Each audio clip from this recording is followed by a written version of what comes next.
Monsoon का आरंभ हो चुका था। सुनने में बराबर आ रहा था कि कितनी ही जगह तो नदी और नाले पानी से भर गए हैं। इतना पानी बरस रहा है कि बाढ़ तक आने की संभावना है।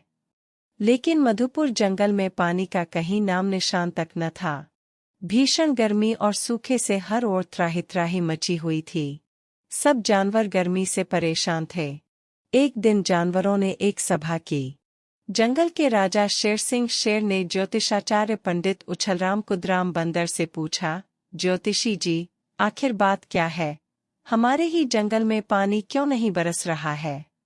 पंडित उछलराम कुदराम ने माथे पर बल डालते हुए कहा, महाराज, बिना आपके हाथ की रेखाओं को पढ़े भला मैं कैसे कुछ बता सकता हूँ?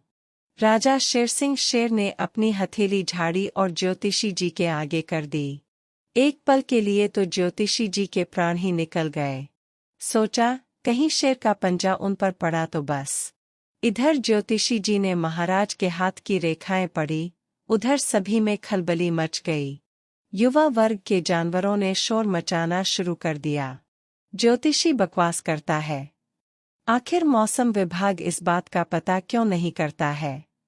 मौसम विभाग के विशेषज्ञों चातक और पपीहा को मानसून के बारे में खोज करनी चाहिए।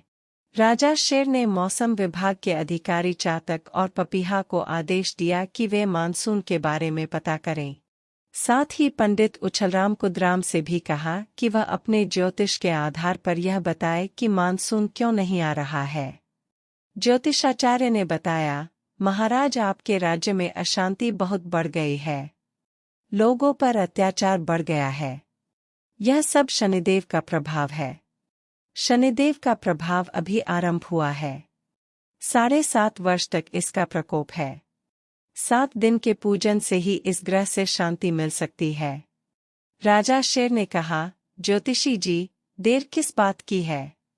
आप पूजन आरंभ करें। राजन, व्रत तो मैं आज से ही आरंभ कर दूंगा, लेकिन नित्य ही पूजन में ताजे फलों की आवश्यकता पड़ेगी। राजा चिंतित हो उठे। चारों ओर सूखा पड़ा है, फल कहाँ से आएंगे? जानवर मंत्रियों ने कहा, महाराज, आप चिंतित न हो, आदेश निकलवा दें। यज्ञ पूजन के लिए बारी बारी से हर जानवर परिवार का एक एक सदस्य फल लेकर आएगा। इस आदेश से पूरे जानवर वर्ग में खलबली मच गई।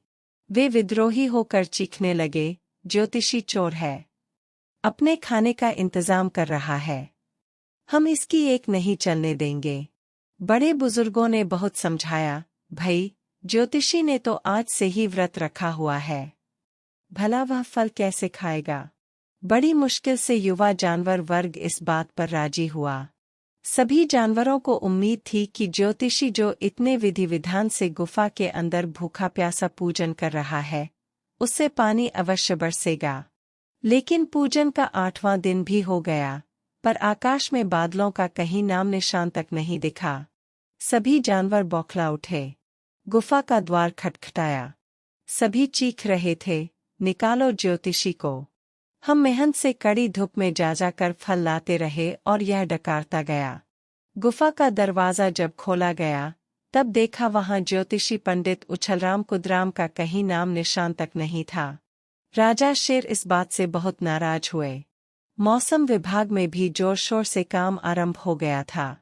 एक दिन ताड़ी के नशे में झूमते हुए भालू काका आए। बोले, अरे, बारिश ऐसे कैसे आएगी? उल्टा जमाना है, कोई उल्टा काम करो। ऐसा है कि मोर को नचाओ, आकाश में अपने आप बादल छा जाएंगे। सभी जानवर खिलखिलाकर हंस पड़े। हाथीमल ने सूंड फटकारते हुए कहा, मोर बादल को देखकर नाचता है या मोर का नाच देखकर बादल घिराते हैं?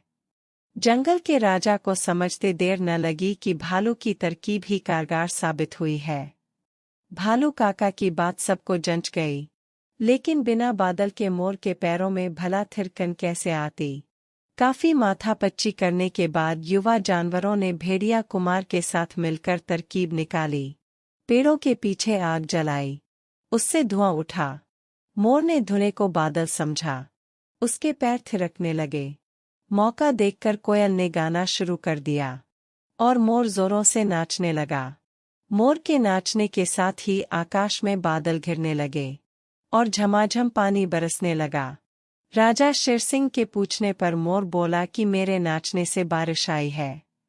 युवा जानवरों ने दावा किया कि उनकी कड़ी मेहनत रंग लाई है। चातक और पपीहे ने विशेषज्ञों की तरह मानसून देर से आने की बात कही। राजा शेरसिंह को जवाबों से संतोष नहीं हुआ।